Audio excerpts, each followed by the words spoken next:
Vous avez raison de suivre la bonne heure sur la GTV. Bonsoir, mesdames et messieurs. Il est 20 heures, le journal. Au sommaire de cette édition d'information, à l'occasion de sa tournée économique dans le pôle Nord, le chef de l'État, Bassirou Diomaye Faye, a reçu ce jeudi à Saint-Louis une trentaine d'élus locaux de cette zone. Vous entendrez la réaction du maire de Podor, Mamadou Racine Sy, en début d'édition. En conférence de presse ce vendredi 13 juin, le collectif pour la défense des Niayes ainsi que des associations de la société civile sont montés au créneau pour fustiger le procès intenté par une entreprise française contre le lanceur d'alerte Julien Potreau. Le 14 juin 2025 marque la journée mondiale des donneurs de sang, un événement crucial pour sensibiliser aux dons. Cette année encore, le Centre national de la transfusion sanguine ne sera pas en reste. Un compte rendu de Néla Ndiaye à suivre dans ce journal. Mesdames et messieurs, voici pour le sommaire, le développement dans quelques instants.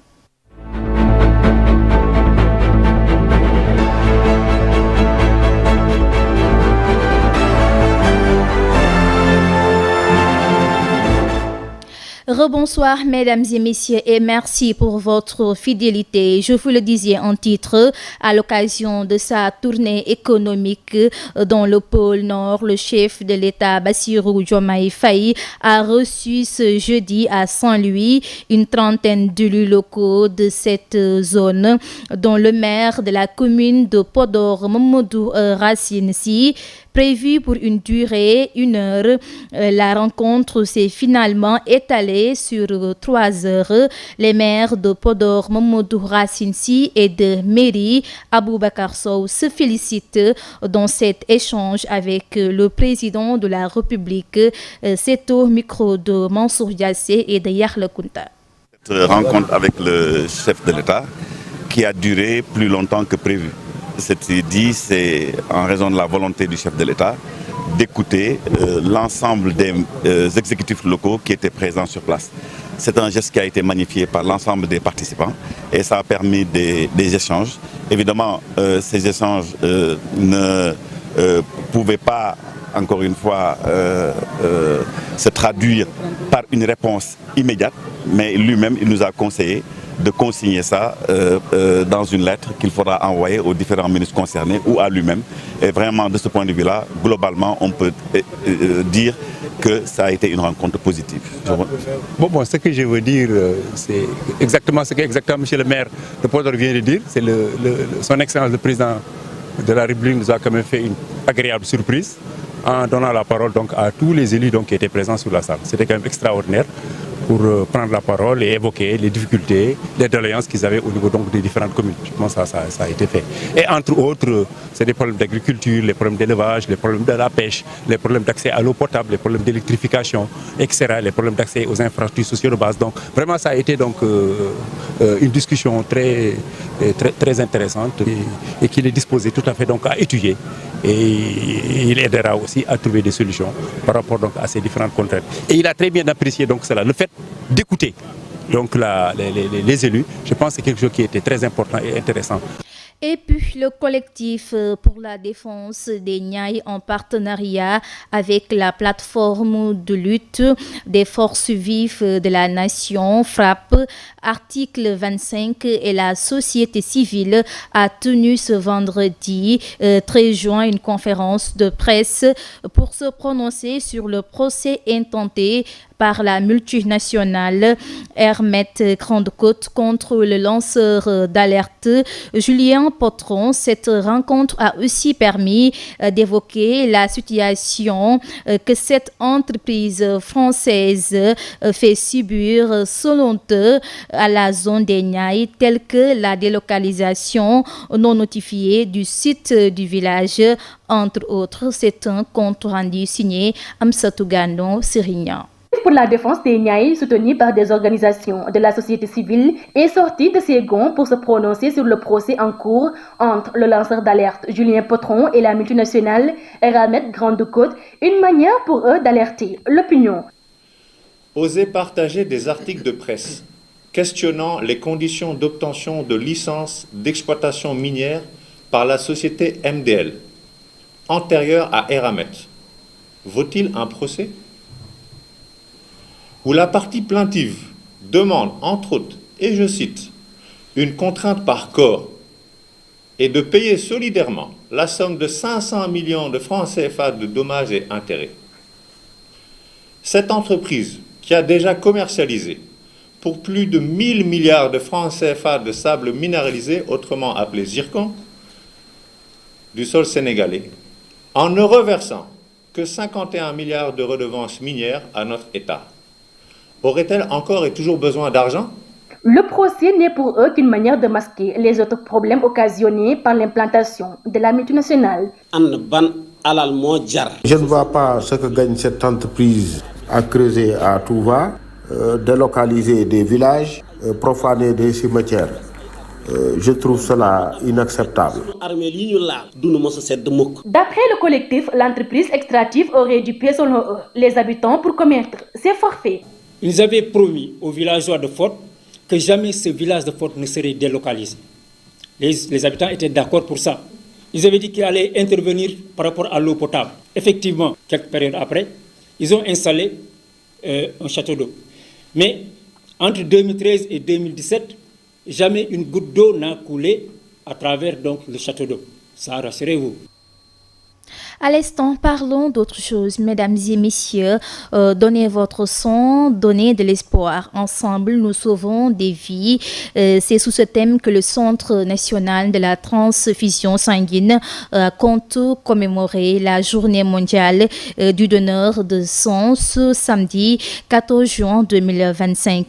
Le directeur de la CNTS, professeur Saliou Diop, en a profité pour revenir sur les objectifs de l'événement tout en magnifiant la contribution et l'engagement des citoyens autour de cette journée. Un compte rendu signé Ndella Ndiaye. Le centre de transfusion sanguine a marqué la journée mondiale du donneur de sang, célébrée chaque 14 juin de l'an pour sensibiliser et attirer l'attention des citoyens sur l'importance du don de sang. À l'occasion de ceci, le directeur de la CNTS est revenu largement sur les objectifs majeurs de la journée. C'est de sensibiliser les populations sur la nécessité de faire des dons de sang. Ça, c'est le premier objectif. Sensibiliser les populations. Alors, vous savez tous que le sang, c'est une ressource qui est très précieuse, qui est utilisée pour le traitement de nombreuses maladies. Le deuxième objectif, c'est de remercier les millions de donneurs de sang dans le monde. Le président de l'Association des donneurs de sang du Sénégal, le CONSEC, a profité de la journée pour signaler les blocages socio-culturels qui affectent souvent le don de sang au Sénégal. Il y a trop de blocages. Des fois, c'est une mauvaise information. Si vous allez à l'intérieur du pays, souvent on vous dit « je ne donne pas mon sang parce qu'ils vont le vendre ». D'autres disent que le sang est vendu. Ça, c'est un blocage. Alors que depuis que la loi sur la transfusion sanguine est sortie, il est interdit de vendre son propre sang, à plus forte raison le sang d'autrui. Des recommandations ont été avancées à l'endroit des autorités. L'État doit pouvoir mettre aussi des moyens au niveau du centre de transfusion sanguine, de façon globale, au niveau des structures de transfusion sanguine. Nous saluons les efforts qui sont faits, il faut le reconnaître. Il y a des efforts, parce qu'aujourd'hui, au niveau national, il y a des centres régionaux de transfusion sanguine qui sont implantés et qui commencent à fonctionner. Ça, c'est important. C'est à l'image du CNTS au niveau régional. C'est très, très important. Donc, la coordination au niveau national est en train de bien s'implanter et les problèmes qui sont toujours de l'intérieur pourront être gérés au niveau régional avant de venir au niveau national.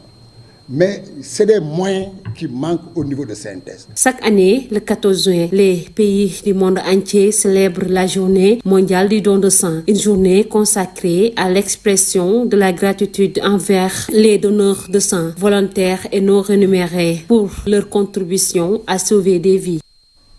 Les premiers ministres du Sénégal, Ousmane Sonko, et de la République du Congo, Anatole Colinette Makasso, ont tenu ce jeudi à Dakar une conférence de presse conjointe marquant l'aboutissement d'une matinée de travail consacrée au renforcement de la coopération bilatérale entre les deux pays.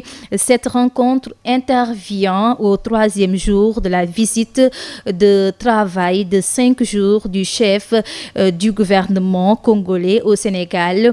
Le premier ministre Ousmane Sonko a passé en revue la coopération entre les deux pays et a annoncé la mise en place d'un comité ad hoc chargé d'approfondir les pistes de coopération dans des secteurs économiques et stratégiques.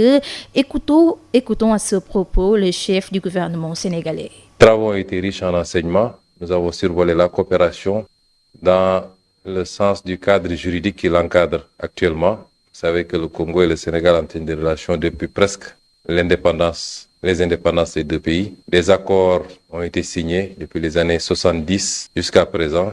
Beaucoup d'autres accords sont en cours d'examen, de discussion et pourront être certainement signés prochainement.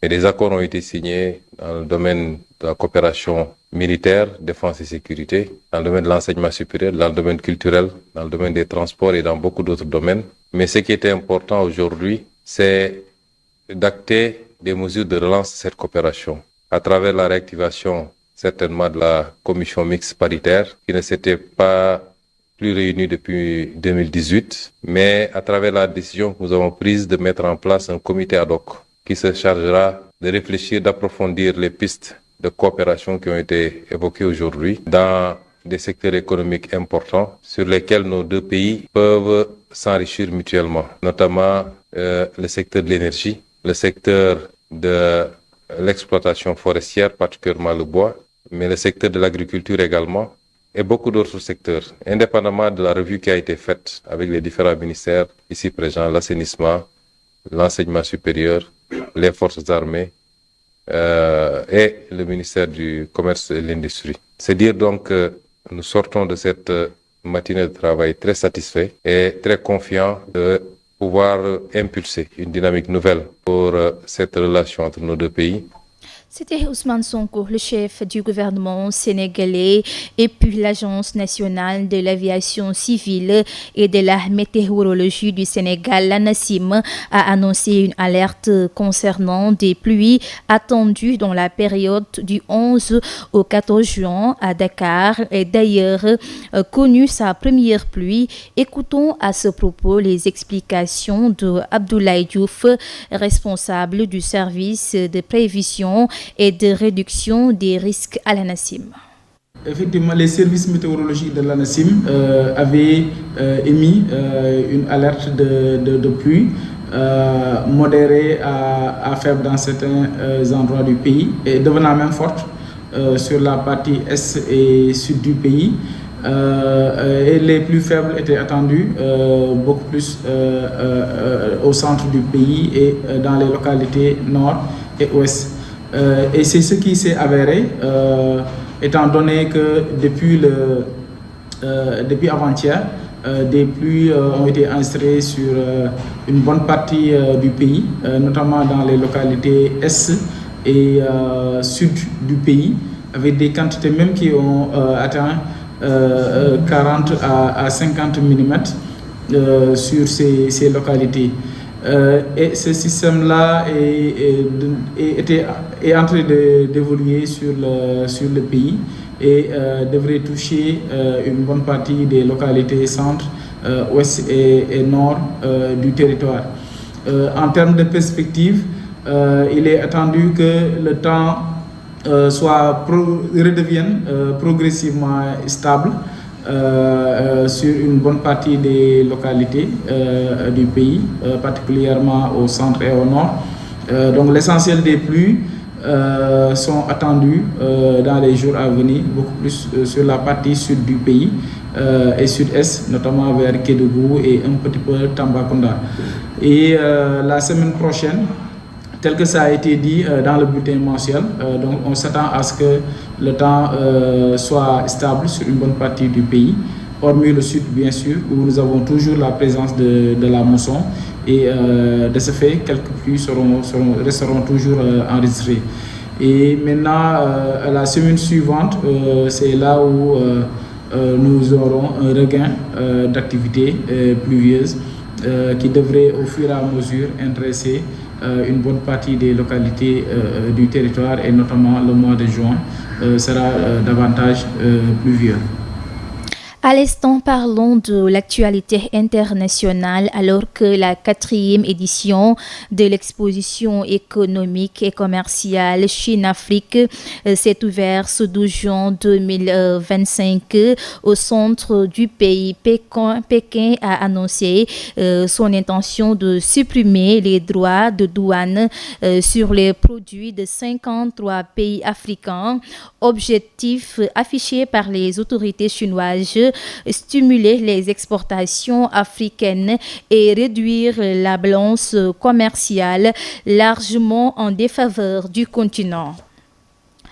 Ensuite, 200 avions de chasse israéliens ont frappé vendredi des sites nucléaires et militaires disséminés sur tout le territoire iranien. Ce coup a été jugé très réussi par le ministre israélien Benjamin Netanyahou. Les gardiens de la révolution, l'armée idéologique du régime iranien, ont juré de venger la mort de leur chef, le général Hossein Salami, mais l'ONU a appelé les deux parties à la retenue maximale. Oman, médiateur entre Washington et Téhéran, a condamné une escalade dangereuse, et l'Arabie saoudite, poids lourd régional, a dénoncé des agressions qui sont des violations flagrantes du droit international.